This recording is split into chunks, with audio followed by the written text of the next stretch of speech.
Well, yeah. A bunch of lamos. We did it. Awesome. Hey, We done everybody. did it. Welcome to the Masks Off podcast, the only podcast featuring everyone here. Today we've got Alex, Arlo, Dallin, Leo, Camden. I'm Caleb. And the special guest this week is my good friend Caleb, but we call him Robin. Robin, go ahead and introduce yourself. What's up, everybody? I'm Robin. I do multiple things with my life. I TO some local Smash Bros tournaments that Zura, Camden, and Dallin, or not Zura, Caleb, and Dallin all frequent. God. I Twitch stream at Robin Chillin, and I post some pretty fire tweets. And that's about all I'm good for. He's very fun. So I don't know what Zura thought I had to offer here, but here I am. You really begged your way to get in here, didn't you? Yeah. Yeah, we're super you glad to did. have you. I'm No, we're not. Stop lying to him. Caleb, you said you Get out. The guy who invited him. Caleb, We you said have- you've been streaming on Twitch. I saw earlier today you were streaming Valorant. How's that? Valorant has been great, and here's why. I'm so glad you gave me a platform to talk about this. But I am a big dummy dumb when it comes to games. Let's get that out there to start. I'm a big dummy dumb, and I like games for stupid reasons. I don't like Pokemon for the competitive aspect. I like Pokemon because Torterra looks cool, and I want that. I'm saying. So when I heard that they were gonna make CS:GO, but it looks good, I was like, get me on that. It's like the visuals closer to Overwatch, but like the gameplay closer to CS:GO. So I'm all for it. I'm really enjoying the game. I'm on the open beta, or I'm on the closed beta right now. It's so torturous to try to get a key, but it's such a fun game. And yeah, I've been streaming it for like a couple days now, and Yeah, it's been really fun. You could do what Dr. Disrespect did and just, Cheat on my wife.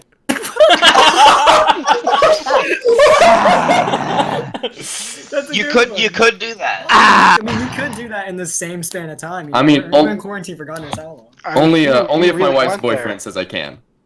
Yeah, you gotta get his approval first. Yeah. Sucks, Yeah, he. bro, I get it. I really care about what Jeff thinks. I mean, His name is Jeff, he too. does set my bedtime after all. Jesus Christ. So- Alright, I have an actual. Oh, go ahead, Caleb. No, I was just asking because Caleb, you play competitive Smash. So what's it like, kind of going from that scene to something like a shooter? Like, what's the competitive aspect like, at least so far in the beta? Yeah. So I have never been a competitive gamer with much of anything before Smash. I went to my first Smash tournament actually a little under a year ago. Super Smash Con is my first ever tournament, which was so much fun, but I got absolutely mollywopped by everybody there because I didn't know what I was doing. But yeah, exactly, because I'm bad. I've beaten you every single time we've played, Dallin. Whoa. That's definitely Fix your mic, loser. Whoa. But anyways, that's the only game I've really been playing competitively, like pretty much ever, because I've never had like consoles or PC recently. But that being the only game I've really played competitively, trying to get good at a first person shooter is really weird because like I'm not aware of what I need to be good at other than like aim. Obviously, I know I need to be good at aim, but like other than that, I'm like, so what do I need to work on? Because I'm like, there's no like neutral play in this like there's in Smash, or there's no like combo game, and I'm just a little confused. But I'm throwing myself out there. I'm getting shot a bunch. Do you want to know a Yeah. fun fact? You wanna know a I fun would love fact? to know a fun fact. I used to play competitive Overwatch. Like, And you extremely sucked at it? competitive Overwatch. Like, I got paid for it. Oh wow, you got paid for it? Yeah, that game was crazy. So I haven't played Valorant, but I can tell you that, God, going into like actual shooters, I've not played a basic shooter in like 2 years. Maybe you could use that Overwatch money to buy a real mic. Oh! So this Go. this question is whether you come back here or not. Yeah. I'm just here to provide a little critique. I'm an outside source. I can call you guys out because I don't have to deal with you losers ever again. Obviously. I'm Yeah, curious yeah, about he- what other people's Just wait till I show opinions are. until next week's match, buddy. Yeah. So I'm gonna go ahead and make this assumption. I feel like I'm probably the one who plays FPSs the most out of everyone here. I may be wrong. But I play first-person shooters all the time, mostly Overwatch, and I really enjoy Overwatch. But I've played a little bit of Valorant, and honestly, it's not for me. I see that it's a good game, but I prefer the... I don't know, my playstyle in shooters is often, well, a little reckless, and in a game where you can't respawn, like Valorant, that gets punished a lot more than in Overwatch. I feel the exact same way. Yeah, so it's not so much that the game is bad, it's just it doesn't really fit the way I play shooter games, because things like Overwatch can sometimes reward being a little reckless, whereas in Valorant, it's just not worth the risk. Yeah, Valorant's a lot different, and I have played. I've played. I don't want to say my fair share of Overwatch because I haven't played too much of it. I have played a good bit of Overwatch. I never played it like super competitively, but I just thought it was a fun game. And I actually have this really bad Overwatch habit in Valorant, where every single time I get a kill, I automatically hit reload, and it's such a bad thing in that game because every time you kill one person, another person comes around the corner, and you don't get a respawn. So like I had no idea that like different competitive shooters like had so many like different aspects. Oh no, yeah, there are so many different aspects of different competitive shooters. Like if you watch like competitive Overwatch versus competitive like CS:GO or Valorant, it's so different. Just the way, honestly, even in just the way that people move around the map is so much more cautious. So wait, you say there's no respawn, like. Then what is there? Do you just die and then? Well, okay. The way it works is it's round based, where you die and you're out for the round, and then the next round you come back. I see. I've heard that it's very similar to Siege. See, I don't really have a plan to pick up the game. I mean, it sounds cool, but like, then again, I probably suck ass at shooters. So. It's a fun game, but like so there's 5 players on each, which is pretty basic stuff, and there's only like 3 maps, I want to say right now. I want to say there's only 3 maps right now. And the thing that makes it kind of different from CS:GO and closer to Overwatch or Rainbow Six is that you're not just like one base character and you like buy guns, but it mixes the aspect of like economy where you have to buy guns from CS:GO with like you pick a class like you would in Overwatch or in Rainbow Six. But the weird spin on it is that the same way you would have to pay for like grenades in CS:GO, you have to pay for your like tactical abilities like for whichever character you choose. So I think they all cost around the same at the start of each round, but depending on what character you're playing, you get to like buy your tactical abilities. So that's actually kind of really interesting. Have you played Rainbow Six at all? I have played a tiny bit of Rainbow Six. I do not want to say I've played much at all. I think maybe I have like maximum 10 hours on the game. As somebody who has totaled over 300 in Rainbow Six, I think that I have a fair estimate of the fact that that game is either excruciatingly rewarding or super tilting in the fact of like just its entire management system. I was such a bad person in Rainbow. You got zero idea. You're such a bad person in life. I'm really second thoughting. I'm really second thinking having him here. I think the kick button's still optional, right? Who's the admin of? You sound like my dad. Wow. Wait, you have a dad? Wait, I know. Call me lucky. I do have a dad.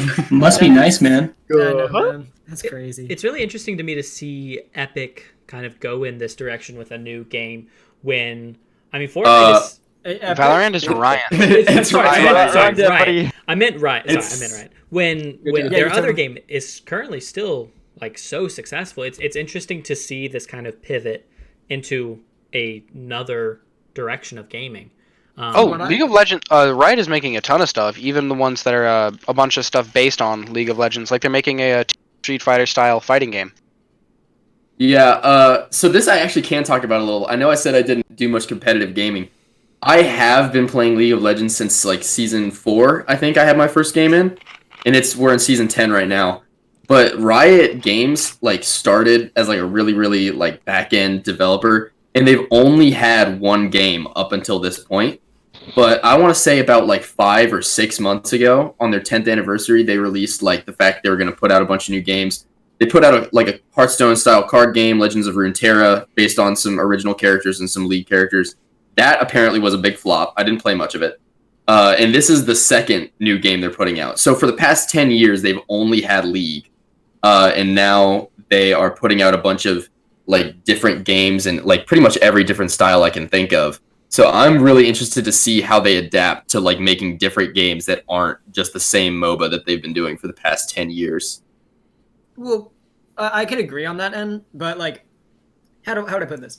Being somebody who is top 200 in like the first couple seasons of Overwatch and being like a competitive, like, or like going back to that thought process of like when I was playing competitive shooters, thinking of it as like I know a lot of people are mad about like the way like Fortnite's going right now, like most like the competitive players or whatever, but like Valorant's kind of giving a chance for people who like it looks like a lot of people who are playing Fortnite are going to Valorant because it's kind of becoming that new thing where it's like Fortnite kind of sucks now, so let's go to this new game that's actually like thriving right now. But like, how many people are playing this game right now? And is it like the top thing on Twitch right as well?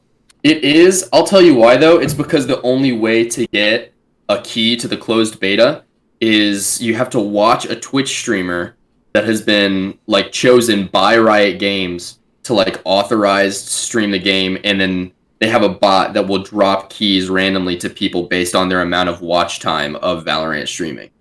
So if you watch a lot of Valorant streams for a long, long time, your odds go up of getting a key to the open beta. And that's why its numbers are so high. It's such a good idea. Because it gets a community towards it too. Yeah. Yeah. It reminds me a lot of, honestly, it reminds me a lot of Paragon, the game that Fortnite, Epic Games got rid of. Yeah, it was kind of sad to see that go, honestly. It was an interesting idea, and some of the characters were real cool, but it just couldn't coexist with all of the other different MOBAs that were out at the time. But when talking about, Valorant and Riot Games' other games, the thing is, Legends of Runeterra, I'm actually a pretty big Hearthstone player, so when Legends of Runeterra came out, I was like, whatever, I'm just going to keep playing Hearthstone. Same thing for Valorant. When Valorant came out, I just decided, I'm just going to keep playing Overwatch. But what I'm really excited about is the game, I don't think they've given it a title yet, but it's just called Project L. They're a League of Legends fighting game. I think that looks really cool, and I'm super excited to play that. Yo, Yeah. I'm also very hyped for that. But I am also that asshole who cares about like ethics and game making. And Riot Games really scares me because 93% of their stock goes to a Chinese company called Tencent Games, which is also the company that I think we can safely say caused all of the Blizzard drama over what is it, Hong Kong? Yeah. It's as much as I'm like super excited for that fighting game because I don't like MOBAs like at all. Arlo has tried to get me into League and it's failed miserably. But I'm like that fighting game. Oh, I'm kind of into fighting games. It looks pretty hype. But I worry about supporting a developer too much. That's gonna kind of I don't know, might push some abusive policies in there. What I will say about that is that I can't guarantee anything for the fighting game because. Oh, did I just cut out? Whoops. Yeah, sorry, try again. Get a better mic, huh? So all of Riot's games so far have been completely free, and their revenue is based off of viewership of their esports events and purchasing of like cosmetics, like skins and stuff. Yeah. So, I don't think playing the game would really like. I understand where you're coming from. Absolutely, you don't want to support something that's been like produced or done unethically. But yeah, I don't think you would technically like support Riot or like Tencent by extension directly by playing the game as long as it's free. True, and you're not wrong on that. But my worry is when you say they do the competitive scene, which means they talk about the casters, what can and can't be said on stream. This is what got Blizzard into really big hot water when they started banning people for supporting the Hong Kong protests. I honestly don't want my account banned for speaking out against China because there's a lot of things to speak out against. So I don't know. It worries me when I see very high competitive games because all that Tencent's making is competitive games meant to be streamed, meant to be kind of watched by multiple people beyond just played casually. So I don't know. It's just minor. Yeah, that makes sense. That makes a lot of sense. Can we all talk about how Alex just knows fucking everything? Like half the time he just says random bullshit that just makes sense. Like that's what the hell? I didn't even know. I appreciate that. Hey, Riot, a lot of their stock goes to Tencent Games. I'm just worried, like, what the fuck is a Tencent Games? Huge But- Chinese mobile dev. Most Yeah, mobile I games that know are like that. MMOs are on Tencent. Oh, sorry. But here's the thing about that. Around the time that shit was happening with Blizzard, with the guy getting his winnings revoked for the Hearthstone Championship because of that and all that nonsense, people were like, "Oh, boycott Blizzard games, boycott Blizzard games." Well, I'm like, yeah, sure, they did a bad thing, but this is gonna sound a little selfish, but Blizzard games are fun. I'm not gonna stop playing them just because of like something happening all the way across the world. Like, it's a fun game. I kind of want to play the game. There's not really an alternative to it. Like, what am I supposed to do? This is I mean, okay. Yeah. 1 second. Okay. I mean, sure, but how do I word this best? Um, I don't care about the games I'm playing. I care more about what I am allowed to say in public. Yeah, it's kind of like people that prefer like ethically sourced beef, even though it doesn't actually like affect the product. Right. Yeah. It's I don't want to like I'm not the biggest competitive person myself, but like I know after this we're about to go stream, Persona 3 Fez. And I know it's kind of different, but I don't want to be like all of a sudden banned from YouTube because I said at least like something that's really not that controversial. It's I don't know. I would happily drop games to keep that kind of freedom alive. I actually really agree with that. And I think if you want to bring the problem a little bit closer to home, one of the big concerns with studios like Riot or Blizzard or EA or Epic is crunch, and how, I mean, if Riot is making all of these games, and Riot is a big company and they do have a lot of employees, but they've also gotten in trouble for how they've treated their employees before, is that if they're putting all of these projects forward so quickly, like, how are they treating their employees? Are they expecting too much from their employees? Are they being paid well? I mean, that's a more local issue. I definitely think like Riot has the potential to do both. You can make a lot and you can treat your employees well. I think it just becomes a question of how much control do they put over their games after release, and how are they making their games? Yeah. If I could put on to that a little bit.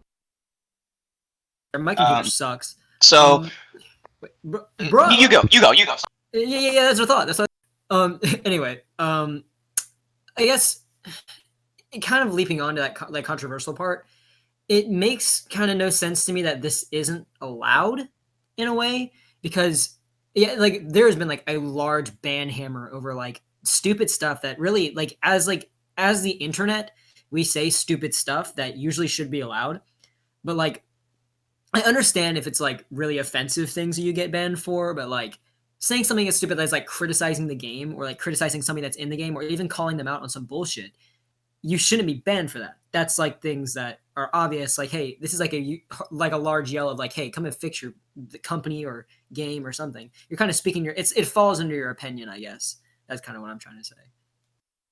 And I do understand the point of view of, they're mistreating their employees or whatever. And I totally agree that's an awful thing, but I would say that there are other ways to fight back against that. Like, take Blizzard again, for example. The public backlash after the whole Hearthstone incident was insane. Everybody was talking shit about Blizzard. And I think that alone is probably enough that I don't have to feel bad about continuing to play their games if I, fight back in other ways, right? I don't know. I strongly disagree, because then Blizzard released, what was it, the Warcraft 2, 3 remake that was absolute dog shit. I mean, I honestly don't think public backlash doesn't do nothing. They gave a half-assed apology and didn't change a thing. Well, they gave him his money back.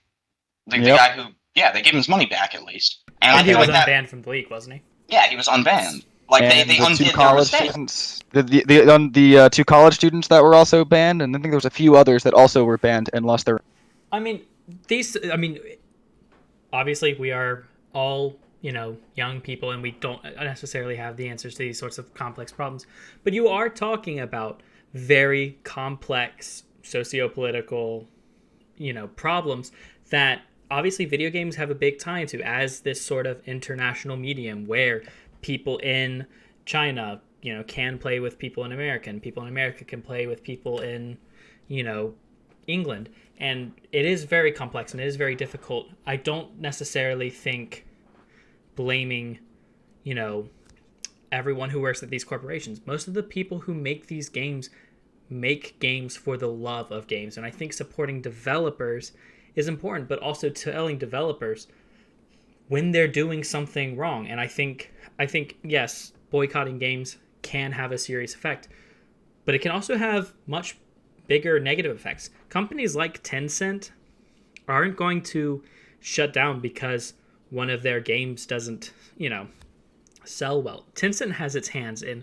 so many companies. I mean, Riot, I'm pretty sure Epic. I mean, there are tons of other companies.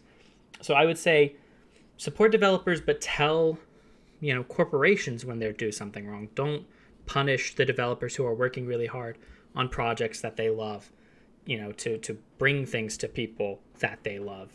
If someone says something that you don't like, tell them that they're wrong, but don't, stop supporting developers because of something a company in another continent is doing. And that was my sentiment exactly. Because really, it's not all the lower level employees, the graphic designers, the programmers. It's not them. It's the big corporate CEOs, the heads of the Blizzard Entertainment company who are making these decisions. It's not the little guys. And the heads of the company, they honestly probably couldn't give a shit about video games in general. They just probably want to make money. I'm sure some of them probably do, but I'm going to bet that a lot of them probably are just in it for the money. Whereas, like the head developers of all their games, they're passionate about the things they're working on, and I don't think you should punish like the head of the Hearthstone game just because of a decision that someone above him made. Well, I'm sorry. No, you go ahead. Okay. I do see your point that the smaller time developers shouldn't get punished, and I completely agree that the people on the field who actually make the games are not the ones who are causing the problems. It's just I really do not believe that just saying they did this wrong thing over and over again actually has an effect. It doesn't do shit. And as you said, all they care about is money. The only way to hurt them is in the wallet. And I agree. Boycotting Blizzard games not going to hurt Tencent. It's not going to hurt them a dime. But it's a question of action versus inaction. Do you just sit there and just take it? And this is what the medium becomes? Because it's not just Tencent. It's EA. It's I don't want to say Ubisoft, but just to an extent it's Ubisoft. It's a lot of the bigger game companies that do this. Yeah, Nintendo still hasn't given me Shovel Knight and Smash. This is true. This is true. This is the biggest offense. They have not gave me Hatsune Miku and Smash. Nobody wants Hatsune Miku. We all want Shovel Knight. No, we don't. No, we don't. I want Hatsune Miku on my Domino's Pizza and in Smash simultaneously happening. Domino's Pizza? Domino's Pizza will now be partnering up with Hatsune Miku. Stop right now. No, you're into it. Don't lie. No. Camden, you're a weeb.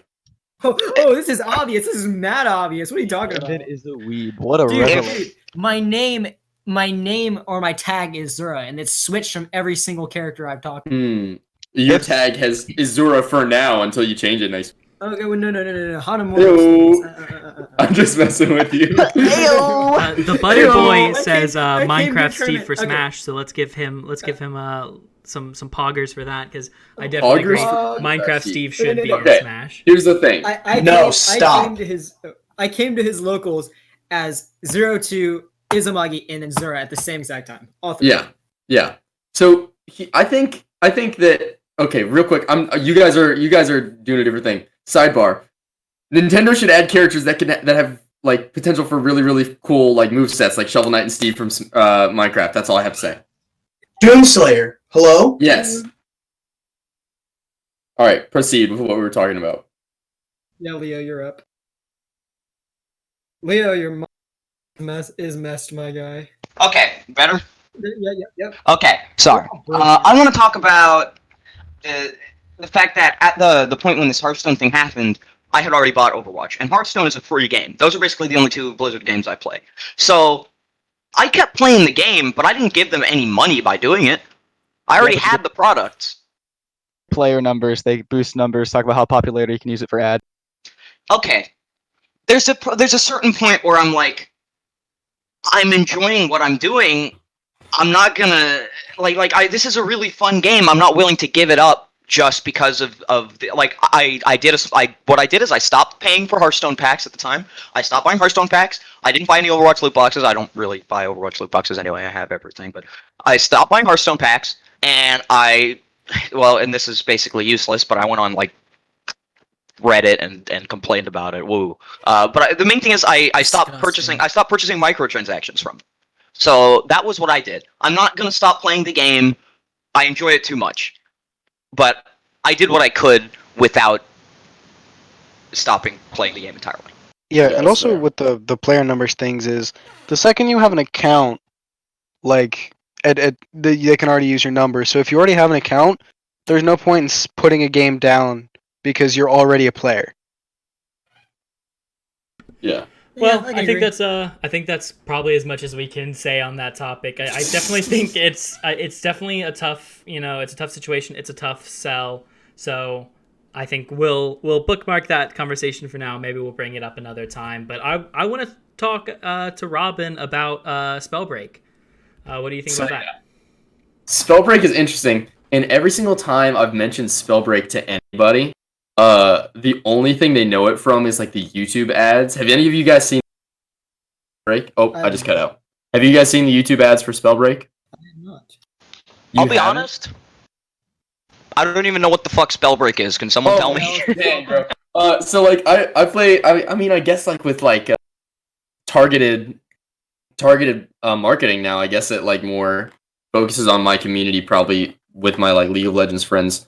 But what it is we've all been getting a lot of YouTube game called Spellbreak, and it's in closed beta right now, just like Valorant. And what it is it's this. I know it's on the Epic Games launcher. I don't know if Epic Games are the main devs, but it's this new game, and it's like it's a battle royale, but instead of guns, it's supposed to be this like mythical like wizardry thing. It's like think like Wizards 101 meets Fortnite or something like that. I think I may have actually seen gameplay of that at some point. I might know what you're talking about. Yeah, it's kind of interesting. I actually got into the closed beta like 2 or 3 days ago, and I tried playing a couple times. It's pretty fun, but here's the thing: it needs a lot of polish if it's going to be a good game. And the fact that like I haven't seen anything about it, and you guys obviously tells me that like I probably shouldn't get my hopes up for this game, because done right, like a spell casting battle royale would be kind of dope, but it would be really, really hard to do exactly right. So best case scenario, they do it perfectly, but I think that's maybe like a 2% chance of happening because it needs a lot of polish. And I actually want to bring up, and I agree with you, a spellcasting battle royale done right could be incredible, but I want to bring up another example of a company that tried to do a sort of spellcasting fantasy-ish battle royale that didn't go so well, and that is High Res Entertainment's Realm Royale. They had spells in it. They had like a mage class and a hunter, and they had all sort of fantasy elements, but that game didn't do well. It did pretty horrible, and I'm pretty sure they've just stopped supporting it entirely at this point. So they're going to need to do something to make it. And I think the reason it failed is because it was too similar to all the other battle royales out at that point. It was too similar to Fortnite. It was too similar to, I don't know if it came out when Apex was out, but it was too similar to Fortnite. So they're going to need to do something to make it different. I can see where you're coming from. I think Spellbook has so much potential, like so much potential. Spellbreak. It's just the way that they handle it, if that makes any sense. Because most games crash and burn from the creators like just not doing a good job of like advertising it or anything. Because I think now that you talk about it, I've seen maybe 1 or 2 YouTube ads about it, but it's all about promotion and like letting people know that your game exists and also just being a good game designer. But I've seen some stuff. It has so much potential, and I'm like really excited to play it. But yeah, I really don't want to get my hopes up because I know it might not be great, and obviously I can play it as is right now. But I just hope before the full release they polish it up a bunch. And what you were saying about Realm Royale, I'm not super familiar with the game. I've seen a little bit of gameplay footage. That's still like with guns and stuff, right? It's still a shooter, Yes. Yes. I believe. All right. So the unique kind of thing with Spellbreak is that you have 2 gauntlets. You have one for each hand, and that's kind of replaces your weapon. And when you start going into a game, you choose one of 6 elements, and whatever element you choose, that's the gauntlet you get on your main hand. So when you drop, you have that gauntlet and that gauntlet alone, and that's kind of like your starting weapon. So like if you choose a rock gauntlet, maybe your main attack is to like smash the ground and stuff, and you choose a wind gauntlet and you like shoot little like tornadoes at people and stuff like that. And as you go through the game, you can pick up like more upgraded gauntlets or gauntlets for different types, and you can hold 2 at a time. And it's actually really, really cool because I think it actually incorporates like spell casting into the battle royale theme instead of just making it kind of like a mystical shooter where you have like mystical aspects, but at the end of the day, you're still shooting guns. So I think that's a really good concept, but it's all going to come down to like how well they operate the servers and like how much polish they put into like the actual game mechanics and stuff like that. And if we're talking about polishing games, there's no one better in the industry than today's sponsor, Raid Shadow Legends. Dude, get them on, get them on. I think an interesting point that y'all brought up is the marketing of Spellbreak, because I spend a lot of time on the internet. I've definitely played League of Legends. I should be getting the targeted ads, but I have not. I've not seen anything about Spellbreak, but I brought up Raid Shadow Legends because I think it's an interesting counterpoint of a game that has been so incredibly marketed that no one wants to fucking play because it's been over-marketed. That's so true. It is so Well, Because like I play, like I hate to say it as a gamer, and I truly am a gamer, but I do play mobile games from time to time because I get bored. So it's confusing to me to see a game like Raid Shadow Legends be brought up so much and still be so incredibly ignored. And I think a lot of kind of quote unquote viral games are trying really hard to avoid being the next Raid Shadow Legends while also adequately marketing their games, which is an incredibly hard thing to do because there are so many great AAA games that, you know, don't get talked about. Cause like my favorite game of last year was Control. I never saw an advertisement for Control until the Video Game Awards. I will say real fast, Raid Shadow Legends, despite it being like a giant meme and like, you know, being like overly done, it has helped a lot of like people, like communities as well. Like the fact that people are getting like ad sponsorships with it constantly keeps kind of people afloat, I guess. Like who can I give as an example? Like I watched Pyrocynical for the longest time, and I don't know, like it helps people who are like kind of smaller YouTubers who get the attention of Raid Shadow. Not a small YouTuber. What are you on? Okay. I didn't mean Pyrocynical as a small YouTuber. I meant like other people. I can't think of the name right now. God damn it. But like small YouTubers who are smaller YouTubers who are harder to like recognize. That makes any sense. Who have like kind of niche content, and then they like have like, hey, you know, we're sponsored by Raid Shadow Legends. You know, it kind of gives them like a stable like ground to start their work on. Yeah, From what I've noticed. And I guess you have a bit of a point. But I do want to mention real quick that I think one of the reasons that Raid Shadow Legends nobody wants to play it is not just the advertisement. I do agree that the fact that it's so overdone definitely does hurt them, but it's being marketed as a mobile RPG. Have you ever played a mobile RPG that was like actually good ever? This is true. I agree with you there, and it seems weird because turn-based RPGs kind of seem like one of the only genres of video games that you could probably do like to completion on a mobile device. Because like Pokemon, like you probably in reality, if you strip it down to its most core assets, you probably need 3 buttons. Hence why it worked on the Game Boy. So you'd think that somebody would probably be able to pump out a Pokemon level RPG if they knew how to do it correctly. Like it seems like it'd be one of the game genres that would probably work best on mobile. But I just like how I beat Pokemon Emerald the first time because it's so, you're right, it's so incredibly easy to take on mobile. Exactly. Yeah, no, I just feel like that should be the genre that like you don't have an excuse for failing at as a mobile game developer. Honestly, I've been emulating on mobile. I jailbroke my old iPhone 6S to get as many emulators as I could. I played, was it Kingdom Hearts Birth by Sleep? There's nothing about the mobile like infrastructure that says you can't make blank type of game. It's just that the mobile gaming market is built around like shit titles.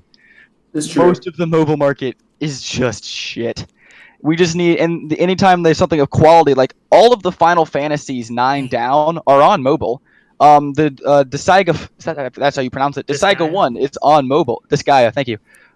They're all on mobile. They're just all like normal game price. They're like $20-$30, and no one's gonna pay that on mobile.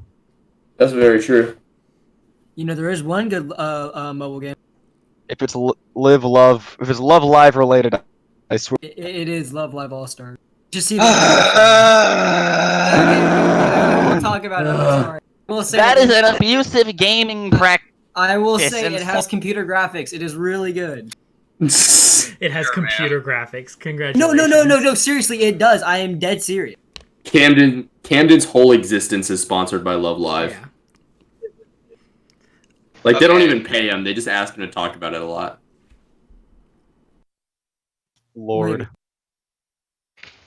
Speaking of, mobile games, you guys remember that Animal Crossing mobile game that they did? Shut up. No, that's bad. Nailed it. Bad. We don't talk about it. I think they did that one really well, I cringe. I didn't hate it. I just didn't think it was good. I'm gonna sit in the corner and not talk about abusive gaming practices again. Can I give my insight onto why I didn't like it? Absolutely.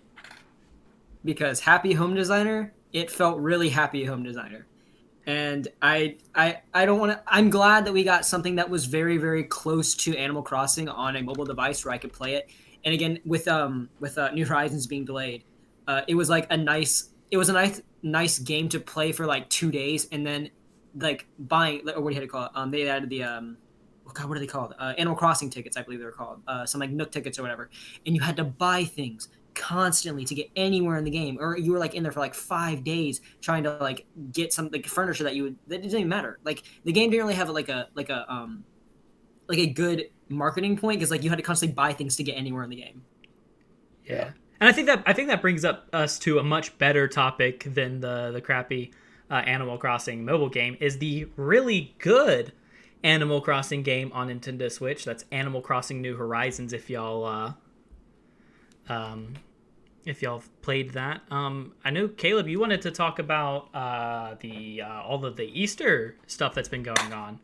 The Easter event sucks. Dude, I agree. And I say this as somebody who loves Easter. I love Easter to death. Growing up is one of my favorite holidays. I don't know about you guys. My family's very, very religious. I mess with Easter so much. Easter's one of my favorite holidays. But what they did, if you don't know, exactly a week ago, there was a rabbit character that shows up on your island. He's super creepy, and he just says, "Hey, I'm here to tell you kids about Egg Day." And they had to make it non-denominational, so they called it Egg Day. And basically, they were just replaced everything that you want on the island with stupid eggs that nobody cares about. Sell very high though, because I don't want them. Do they? Maybe I haven't tried selling them. I sold about maybe like 10 of them, and I got like maybe roughly around 6,000. Yeah. All I know is that I just want to sell a fish, or I just want to catch a fish in a game that lets me catch fish. And every single time I see a fish in the water and I'm like, I want to catch that fish. It's an egg. I'm like, just let me catch a fish already. It's annoying. I don't like it. Well, how would you have recommended they do it then? I would have had them. I don't know if I can. You kind of put me on the spot.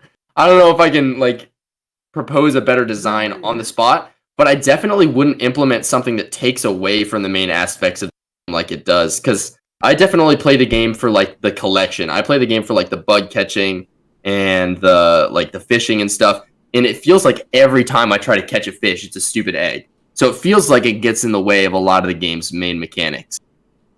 Can you think of? Are you've played plenty? Y'all have played plenty of Animal Crossing games before, I imagine, right?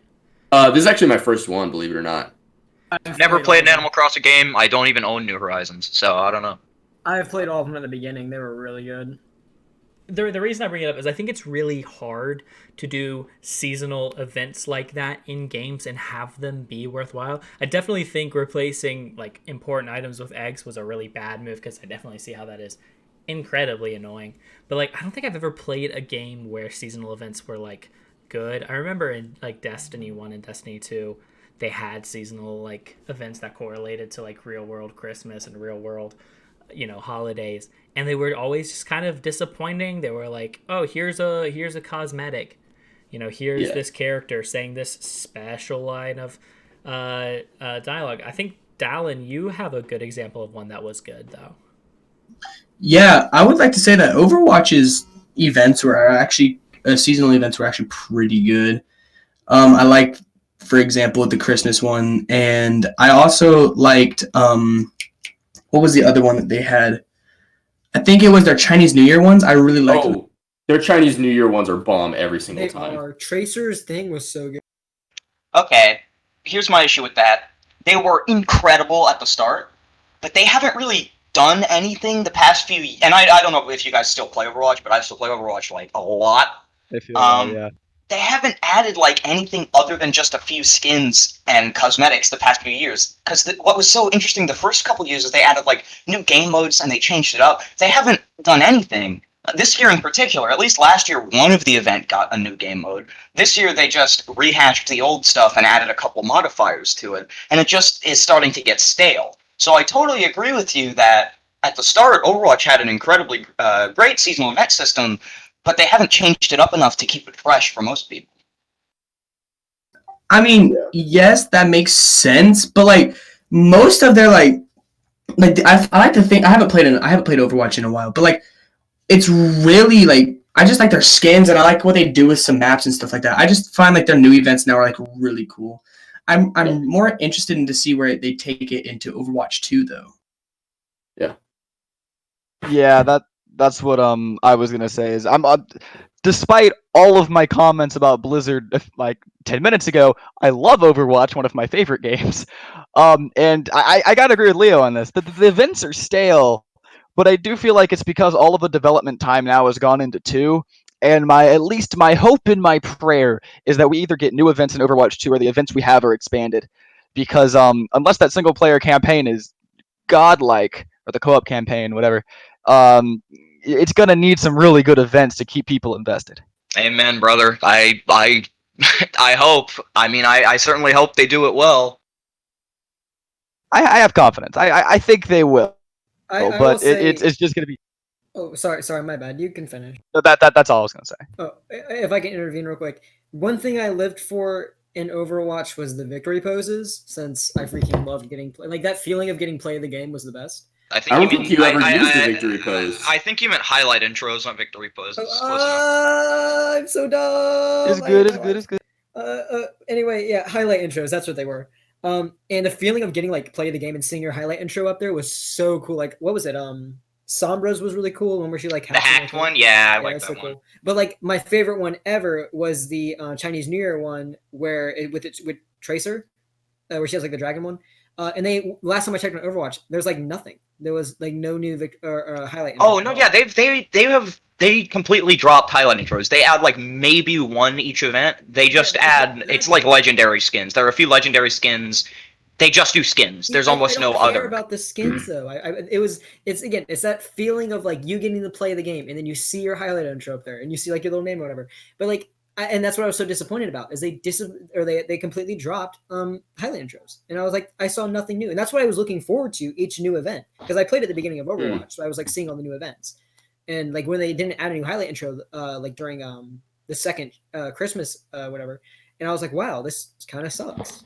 I totally agree with you. They really did need to decide to add like more variety of content instead of just the skins. Yeah. I also was not a big fan of the changes that they made to quick play, with having to choose the role that you want to play instead of just being able to hop in a match and do some stupid stuff. Oh That's yeah, a that's different. a yikes. That's a different topic. That's a different Oh, topic. yeah. That's a whole nother other can of argument. worms. Yeah. Arlo, remember last night? Do we want uh, to repeat last night? I will say Yes. regarding games with really good seasonal events, this might be obscure and this might have just been my childhood. But did anyone here ever play Adventure Quest Worlds? Yes. Adventure Quest Worlds, it was like, okay, it's the most basic game ever. It's this little click RPG that you play as a kid. But their seasonal events were bomb. Like they added great gameplay to it.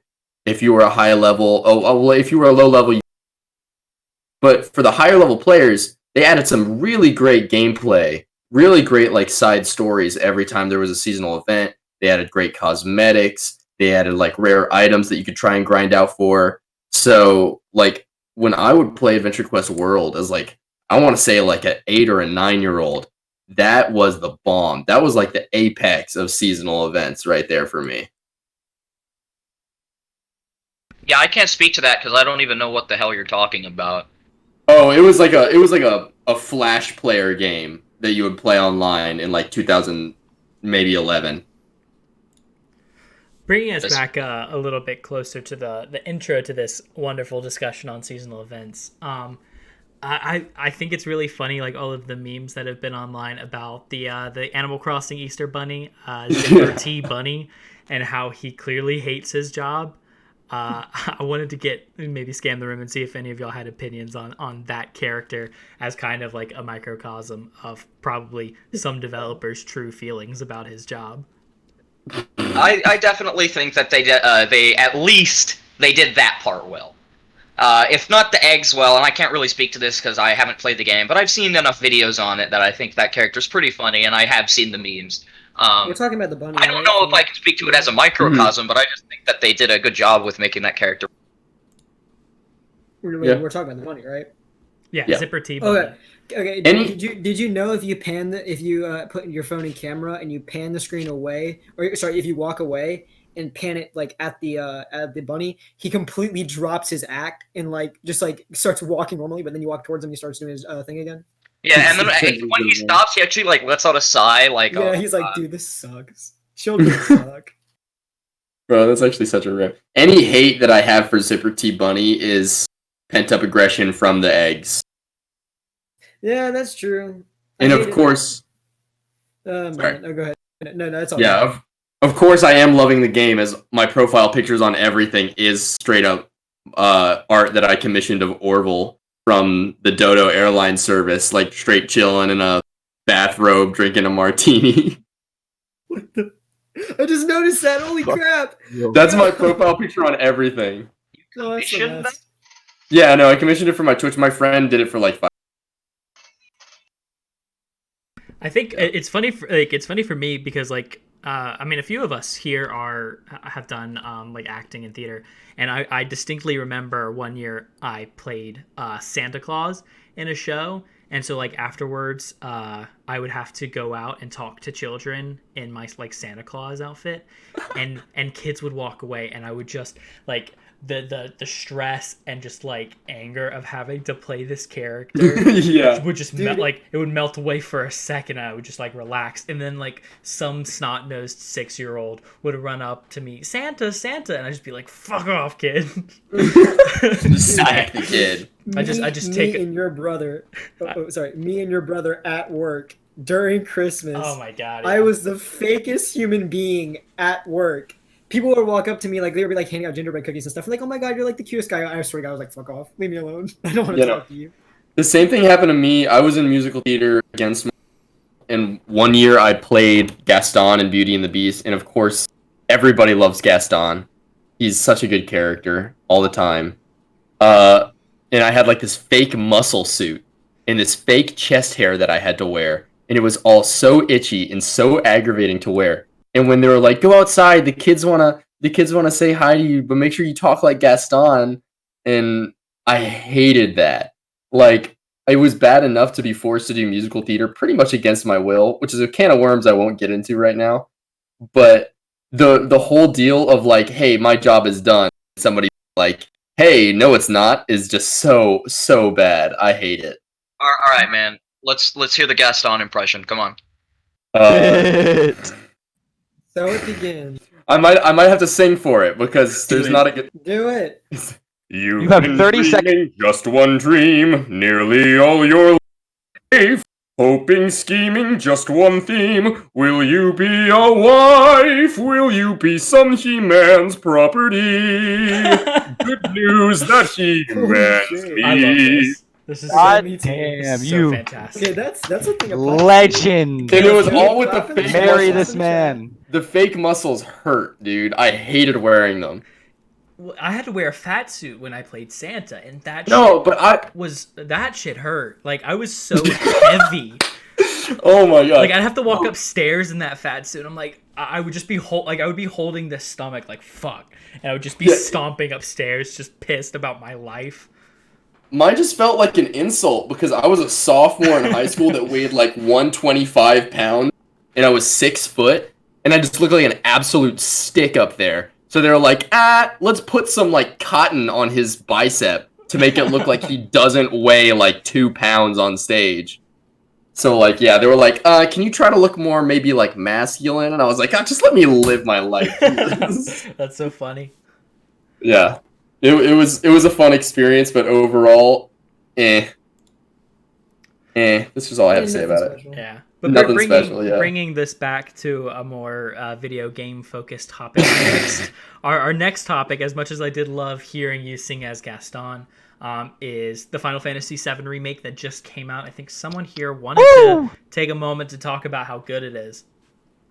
It is so freaking good. Hey guys, I think Dallin thinks it's good. Does he? You're lying. You're lying, bro. It's just not true. No, he's just making fun of all y'all, dude. He's trying to make you believe that he's into it. Let me pull out my old teaching rubric. Please explain why it is good. Do not just say it is good. It's like You're every teacher I hated in second grade, dude. Come on. In second grade, hate him now. well, like the visuals in it, like it's more of a step up than it was when it was originally introduced. Like when Fantasy VII actually came out originally, it's better looking. Cloud is actually sexy, and it's just amazing. And the only sad part is easy mode.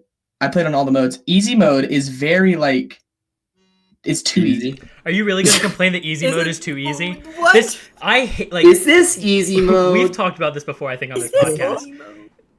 I hate I hate video game journalists. I read that Kotaku article where they were talking about how easy mode was on Final Fantasy VII. I'm like, yeah, it's the fucking easy mode. Don't play easy mode if you don't want something that's easy. Yeah. I'm with you there. He's just he's too bad for normal mode and he's too good for easy mode. So he's kind of that weird in between. No, I think easy mode was just too hard for him, and he doesn't want to admit it. Yeah, he's not wrong. Were you able to get past the tutorial in Cuphead? Yeah, No, Yes. I wasn't. No. Wait, that wasn't the full game? Can we please? carrot? Can we The please carrot wasn't not? the final Can we boss. please not get into game journalism now? Because that will literally last the whole end of the podcast. No. That's I yeah. want to hear more about. topic. Let's bring Gamergate back, shall we? Oh God. Oh god. Dallin, did you Okay, play so- the original Final Fantasy VII? I pirated Ooh. it and I played it on my laptop. Oh, So how would you rate like because the combat's different in this one versus the original, right? Oh yes, like drastically different. This one is more of like the old one was turn based. This one is more just like your traditional like Xenoblade and Final Fantasy 15 like type of combat system. Okay. Oh, okay. I can talk now. Yeah. I don't have the game yet because no PS4, haha.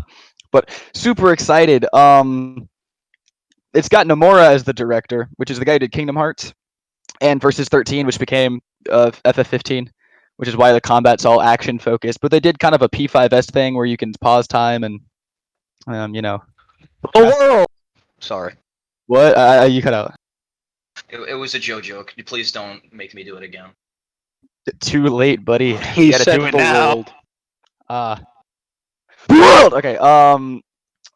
But yeah, but that soundtrack, like, I think 13 is still the best soundtrack, but it's like close second.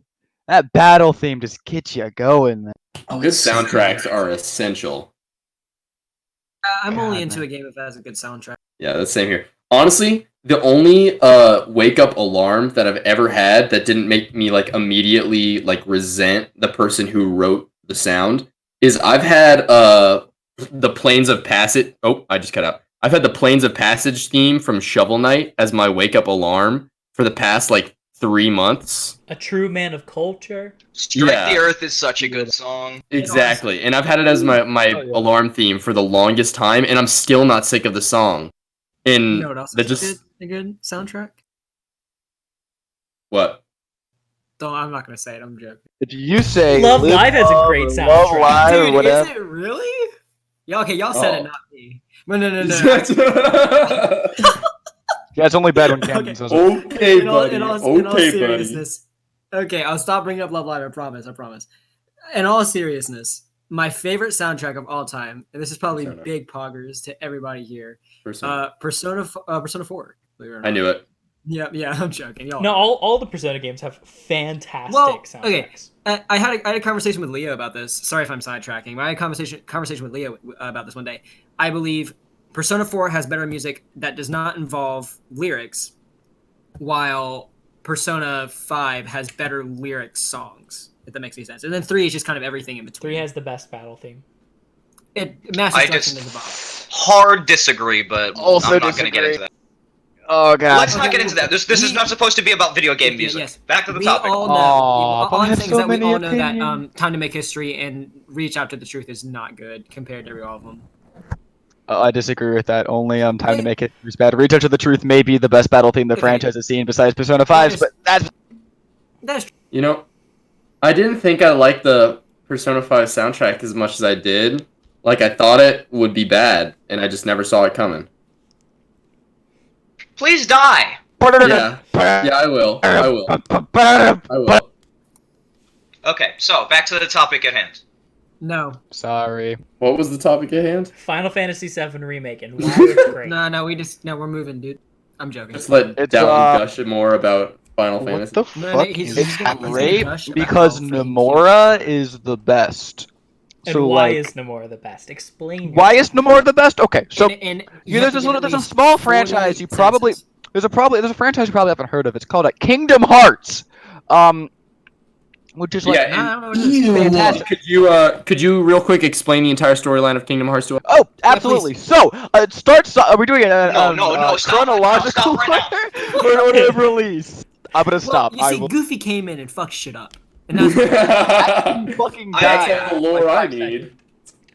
Yeah, I've got a friend who's like a massive Kingdom Hearts fan. But I haven't actually heard him say anything about the Final Fantasy VII Remake. I don't know if he knew that it was being directed by Nomura or what, but he hasn't said anything about it. So are you able to see Nomura's impact on the game? Or is it just like, oh, he directed it, but I can't really tell?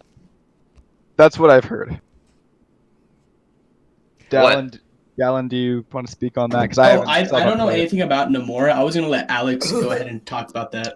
Oh, okay. So I've been trying to stay away from like story spoilers, but a lot of people have said that it's very like Nomura Kingdom Hearts-esque writing style, and it's very like you can tell it's a Nomura game. And even like the reviews being like kind of iffy on whether the game's good has been very like Nomura game-esque. Yeah. I mean, as for those of us who are fans of the Final Fantasy franchise, do y'all think that this is was the right direction for the franchise to be going in?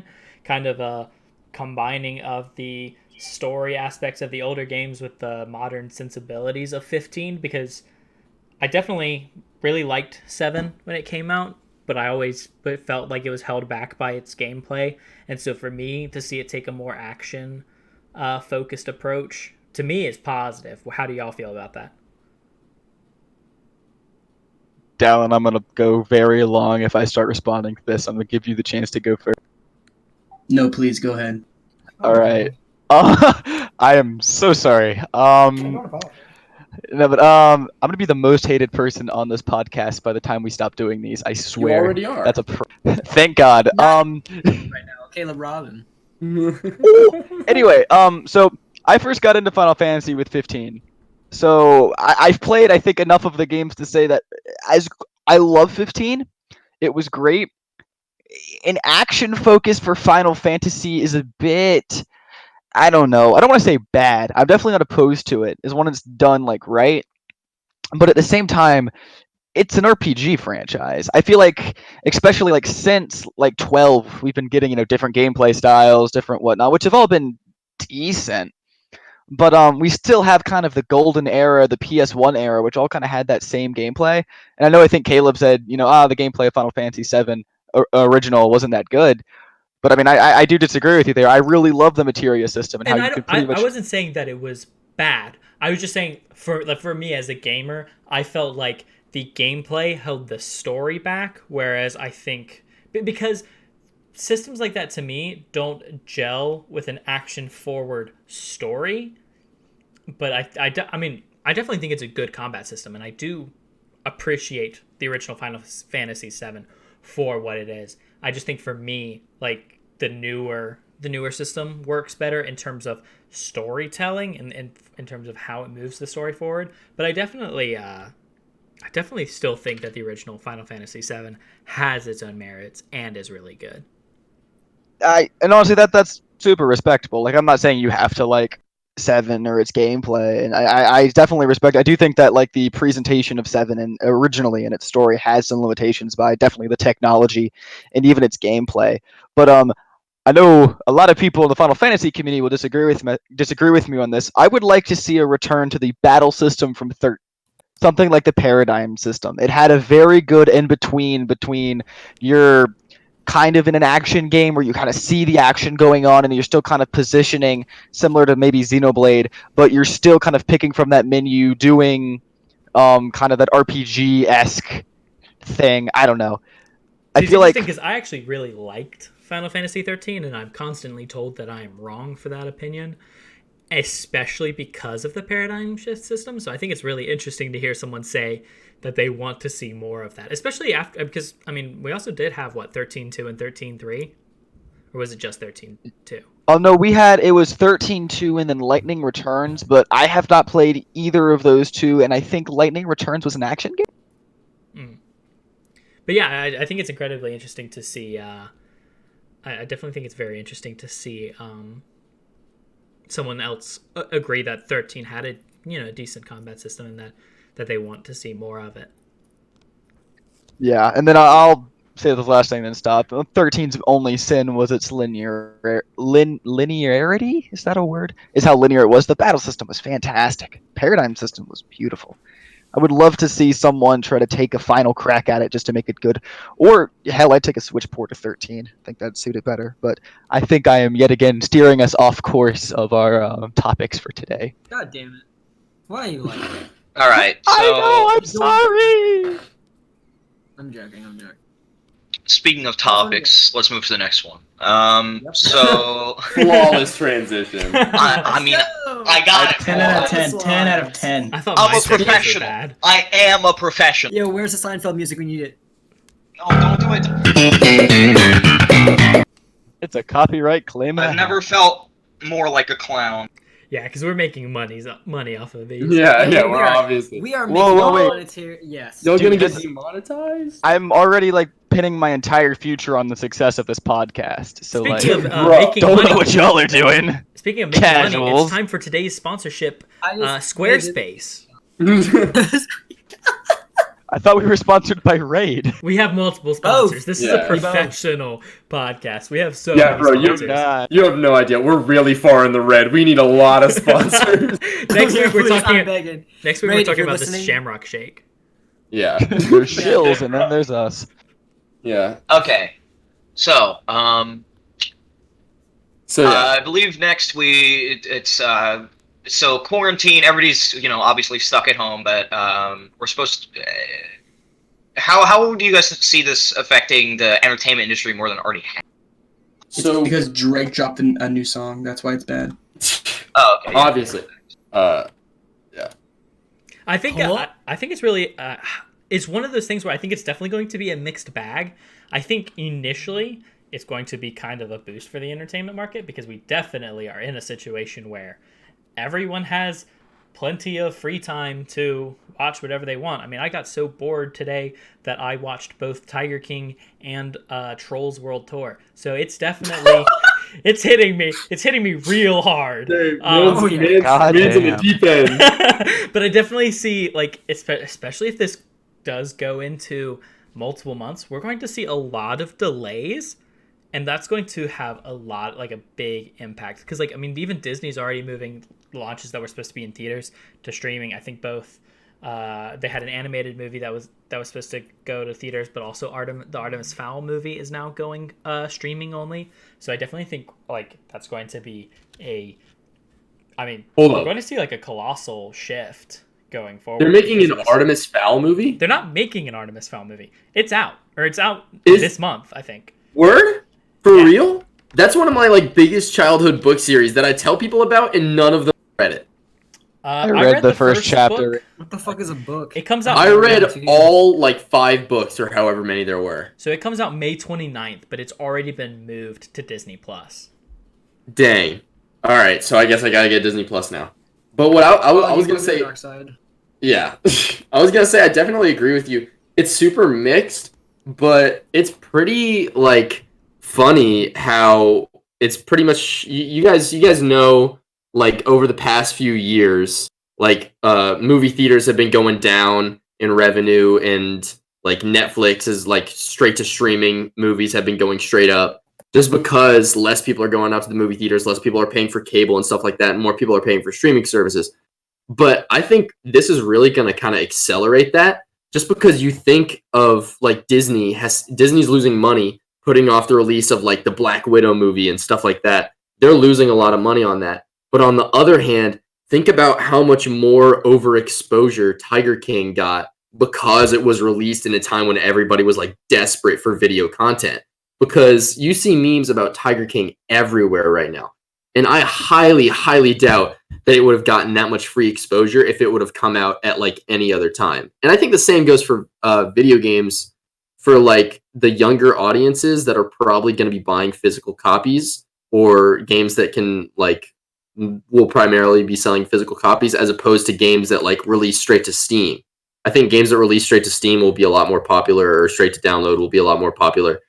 But I think physical copies of games are going to slowly get less popular. And like by the time we get out of this whole mess, I think people are going to like just overall buy less physical copies.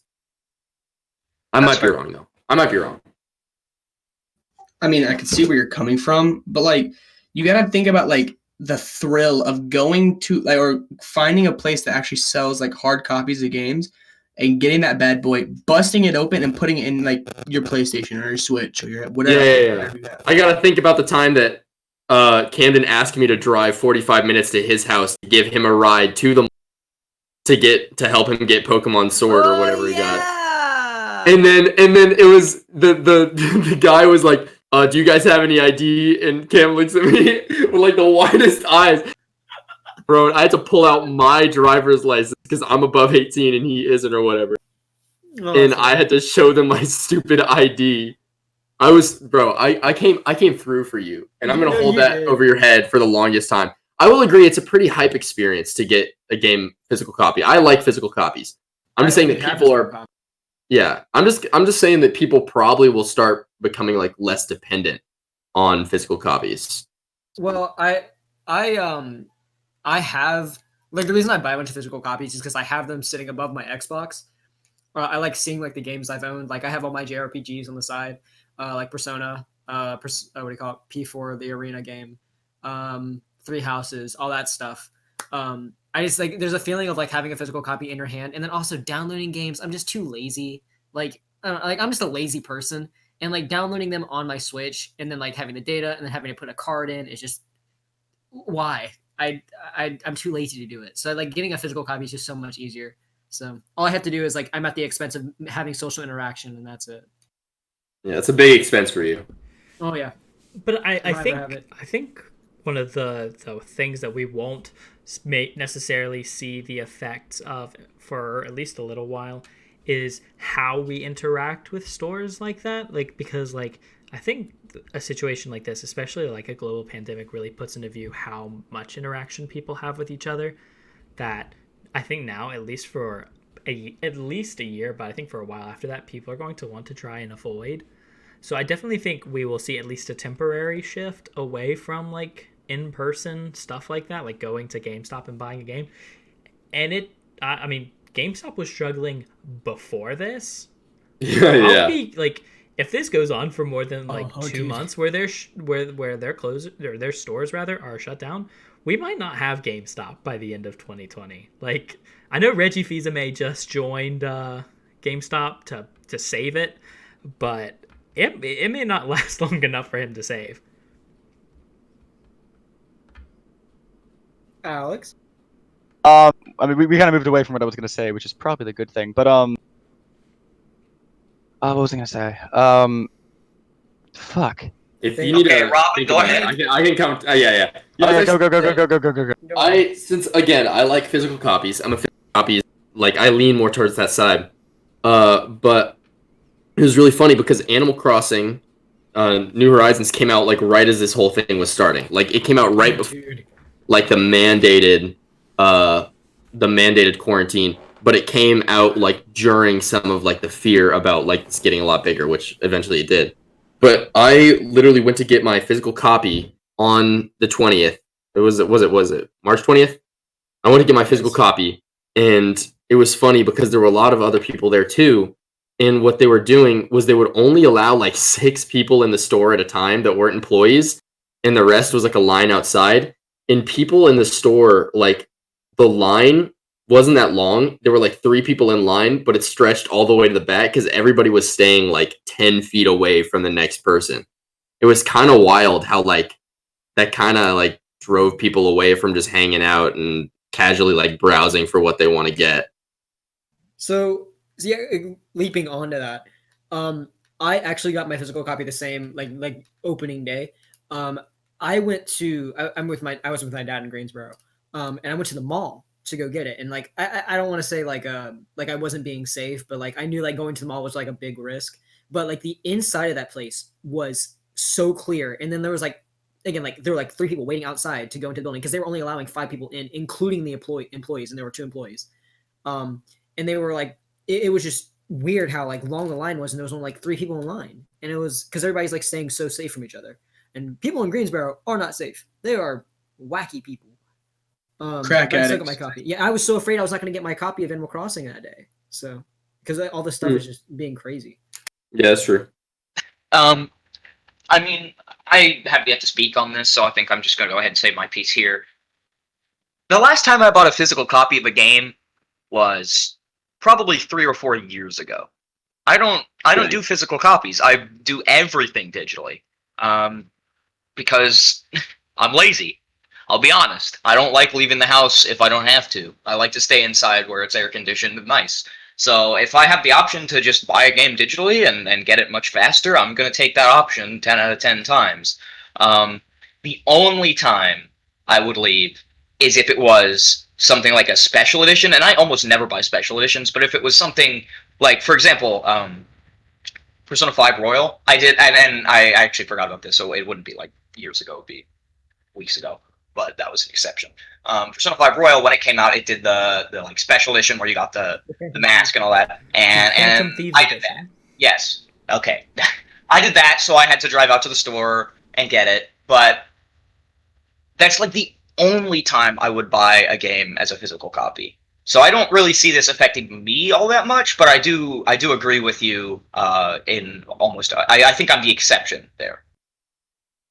Y'all, remember that time that GameStop said it was an essential service to try to stay open during the quarantine? Yeah, I agree with them. Gamers were the most oppressed people group in society. Gamers rise up! Let's go, gamers. What's up, gamers? Go gadget gamers! I know exactly how to avoid COVID-19. I played Plague Inc. Thank you very much. Dude, I'm a I gamer. spend my time away from airports and sea areas. I'm a I bad was- player. I don't Green shower. room. People don't talk to me anyway. Yeah, exactly. I'm a Smash player. People say 6 feet away from Smash players at all time. Anyways. Yup. I definitely think Pretty we're much gonna how see that we're gonna see so many more people showering now because, God, nobody's. That's wishful thinking. Except for wishful melee thinking. players. Melee players. All will except for never. melee players. Melee players will Yeah. never shower. They will never They shower. keep. Thanks, Mango. Oh Lord! All right, we moving to the next one. Well, actually, I was gonna say, speaking of staying inside all No. the time, because of the quarantine, people are gonna have to stay. You know, they're gonna have to stay inside all the time, and that gives you a lot more time to watch anime. And I believe you had Oh, you had something you wanted to say about. okay. Here we go. So I'm actually gonna be Nerd. honest. As much, I'm gonna eat you, dude. Shut up. Okay. As much as I rant about anime, like, dude, I'm like the biggest Love Live enthusiast. Hanamura kind of. Wait, you watch Love Live? Do you like do Love I? Live, yo? Oh my god, dude. You guys, does Camden like Love Live? Live? Yo, is Love Live even good, bro? What is Love do Live? not I've give never me- heard of it. I will be like Alex on Kingdom Hearts. Like, Love Live is trash. God, you can. Okay, this is a death wish. I will walk to your house. I will Yeah, bring a gas mask. I will cough on you. Okay, that's a little much, buddy. You can hold back your death threats now. Yeah. But like moving Let's away talk. from, I'll talk about Love Live later. First off, I want to ask, what's everybody's favorite anime here? Does anybody have an anime preference? It's Goblin Slayer. Goblin Slayer is the Wait, only wait, good in anime order, ever in made. order. In order. Yeah, let's go down the list. Let's go, Alex. Alex first. Boku no Piku. Of course. Nah. Gargantia and the Virtuous Planet. Okay. Arlo. I'm well aware that I'm a degenerate, but it was the first anime I ever watched, and it's still my favorite to this day. High School DxD. Okay. Dallin. High School DxD. Yes, sir. JoJo's. You ran about JoJo's over and over. Okay, JoJo's #1, but High School DxD is like second. Okay. Yep. Death threats. Caleb. Leo. Okay. You skipped Think you, Caleb. think you skipped someone there, pal. Hello, buddy. Goblin Slayer is Caleb the can only. go. Caleb can go after you're done, Leo. Okay. No. I'm gonna let my mans go first. Goblin piss Slayer off the is tech only guy. good anime Hey, shut up, ever no, Caleb made, isn't and gonna that's all that talk. matters. Wait, what is it, Caleb? Goblin Slayer. It's the only anime that matters. That's a good one. Okay, all right. All right, Leo. Well, I got two. Konosuba and JoJo's Bizarre Adventure. Who introduced JoJo! Konosuba? Who introduced? Yes, Cam. Why not? Konosuba. Well, who introduced you to JoJo? So I think that makes us equal. That is very true. I will. It's say with me! that Deal! Okay, we can stop with the JoJo We now. can stop with the you JoJo. gotta Jesus come over and Christ. watch the movie Are with you me, I sure got about it. that? Yes, Konosuba was really good though. I did Konosuba enjoy was really Konosuba. Leo, come over and watch the movie with me one day. Oh, I Oh, the will. movie is so good. The Ke- movie is amazing. Robin. Okay, next. I've never been a huge anime guy. I have watched my fair share, What a simp. What? but I think I appreciate. My mic keeps cutting out, doesn't it? Oh my gosh, my stupid cord. Yep. Whoops. I appreciate. Come back to me. I just want to take a second to say that. What? Go ahead. I just want to take a second to say that Sword Art Online is a good anime, and people need to It stop is. hating on it. Okay. Here's the thing. Bringing up Sword Art Online. I cannot pick between these three. Love Live, undisputably #1 favorite. It's the first anime I've ever watched. Hilarious, love it. Just a good anime. But Sword Art Online, and oh my god, my throat. Holy shit! What the fuck just happened? Sorry, life just kicked me in the face for some reason. I didn't realize that.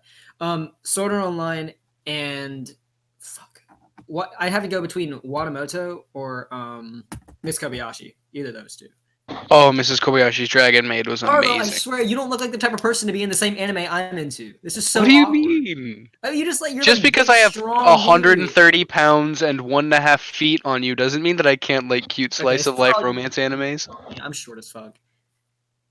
Look, if we're talking SAO, right? SAO was my first anime. The first half of the first season was good. Everything else was shit. No, Leo, this is not off topic. We're talking about anime. Okay, let me get this in real quick. So what I was gonna bring up in anime, sorry, I'm gonna stop bringing up Love Live now. I'm sorry for everybody who's watching and knows me. But Love is War, Kaguya-sama Yes! is getting a new season. Yes! Season 2 drops Is it- tomorrow! Yeah, it drops tomorrow, and that's when I'm going to be like binging the whole entire time. If you I'm don't so watch excited. it, totally watch it. It's so so cute. good. It's so sweet. It's hilarious. For those who haven't seen it, what's it about? It is about two hyper geniuses. Like, these are both incredibly smart people going to a private school, and basically they're trying to get the other to admit they have feelings because they each see admitting feelings as losing the game of love. That's It is interesting. very good. Oh yeah, it's great. It's explained far better in like the first episode than how I just explained it. And also the opening. Oh, the opening is amazing. You mind if I give my shot at it? Oh, go ahead. Short and sweet version of it. Two kids. Just like you. Yeah. Oh, I don't know if I should be pissed off or mad. Don't let that get to your head. Short. Camden's my short and sweet. Yeah. Next. Haha. Anyway, okay. My short version of it is two characters, Kagyu and what's the other fucking guy's name? Something. I don't know. Anyway, two girl and a guy, and they are both like high prestigious. One's from a like really rich family. The other one's like a child genius. And they both are rightfully in love with each other, but they don't want to admit it because they're too prideful. So they go through this whole entire story where there's these two other characters, Chica and don't remember the other kid's name is, but and they go through it and it's like showing the story of like this hilarious journey of them just trying to get each other to admit their love for each other, which is just hilarious. And it's so cute. The antics are amazing, and the side characters are awesome. Chica is adorable. Chica, ooh, oh, so Okay. cute. Here's my I watch it, and honestly I tried to watch a little bit of it, remember Cam, and here's the thing about it. And I know I'm in the like very big minority here. It just kind of makes me sad because they so very clearly like each other. I just want them to like admit it because they so very clearly like each other like so much, and it just makes me sad like watching them try to struggle to like find a way to make it work. It legitimately does just kind of make me like, come on already, like geez, just get it out already. And I know I'm in the like 1% there, but that's just my view on it. I don't know. That definitely makes sense. That's how Real I felt quick. at the end of it. Real quick, since my mic broke, my favorite anime is The Devil is a Part-Timer. That's such a good that one. was Oh good. Oh my goodness. I loved The Devil's a Part-Timer. Oh my god. Yeah, it's bomb. Right now, Proceed, I'm sorry. No, totally fine. Right now, actually, my favorite anime, sorry, not favorite anime. My favorite currently that is not Love Live is Gabriel Dropout. If you have not seen it, it is so good. It's about an angel who her whole entire job was meant to come down and help people, and then she ends up just becoming a lazy person who just fucking feeds off other people, and it's hilarious. So I don't know. I'm into like slice of life anime. I don't know why. I love stuff like that. This kind of getting to see characters live their day when you can't is so good. Is that everything? Yeah, sick. I think that was a really good. That was really good the show. agenda. We definitely talked about everything we intended to. I definitely think we had some fun. I hope everyone who watched it for the first time live enjoyed the show. We're hoping to do this every week around 8 o'clock on Sunday, so be sure to keep an eye on the channel. Make sure you talk, tell your friends about it. Make sure everyone knows that we are doing this, and hopefully everyone comes back to watch it next week. Everyone, tell the people where we can find you on the internet. We'll start with Alex. Where can people find you on the internet? So pretty much if it says Radaman2 in some form or fashion, it's me. Instagram is the true Radaman2. Everything else is Radaman2, usually the word. And after this, if things go as planned, we should be streaming Persona 3 Fez. I don't know if everybody's staying for that, or at least everybody in the podcast is staying, but I, for one, will be streaming it. Yeah, I unfortunately not, but Oh, okay. Big sad. I'll miss I'll be you, here. Leo. But just if everything goes as planned, that should be streamed after this. Yeah, that's all. So whoever's next. Arlo, where can yeah. people find you if they? I'm basically just on Instagram at our Lord and Savior, but that's basic.